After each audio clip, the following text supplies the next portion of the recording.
After retirement, Iron Man became an eccentric veterinarian. His ability to talk with animals allowed him to cure all kinds of mysterious illnesses.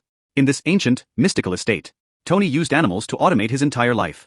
Clothes dressed him, shoes walked on their own, and he avoided using his hands whenever possible. Just as Tony was having fun with his animal friends, a parrot suddenly flew in with urgent news. Tony knew something was wrong.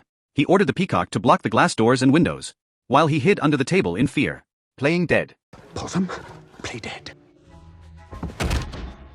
A woman claiming to be a princess from Great Britain visited, on behalf of the Queen, at Buckingham Palace. She asked Tony to treat a strange illness.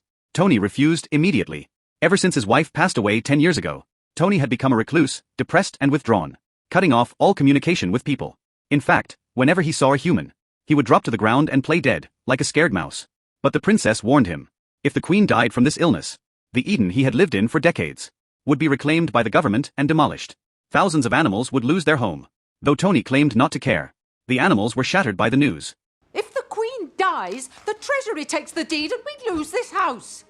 You were talking out of your tail feathers, Polly. The deed was for life. The last time I checked, I was very much alive. The Queen's life, John, not yours. Knew I shouldn't have let monkeys proofread the contract. Elliot, Elsie, you are fired! After persistent persuasion from the parrot, and to avoid ending up on the streets with his animal family, Tony decided to face his fears And go cure the Queen. He rode his unique vehicle, an ostrich, all the way to the palace, executing a cool drift stop at the entrance.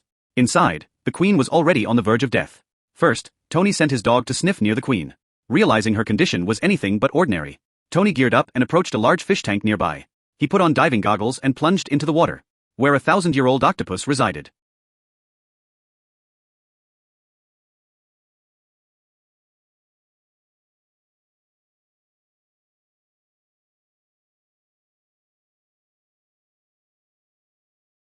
With answers from the octopus, Tony knew this was serious. He had Psyduck clear everyone from the room, then pulled out a copy of Compendium of Materia Medica. He had his dog search through it, matching the scent it had detected earlier. Tony confirmed the Queen's illness was caused by a rare midnight bloom. The only antidote grew on a distant, legendary island, the Island of Finality. Tony decided to set out immediately. Before leaving, he secretly placed a stick insect behind a hidden picture frame to monitor anyone acting suspiciously.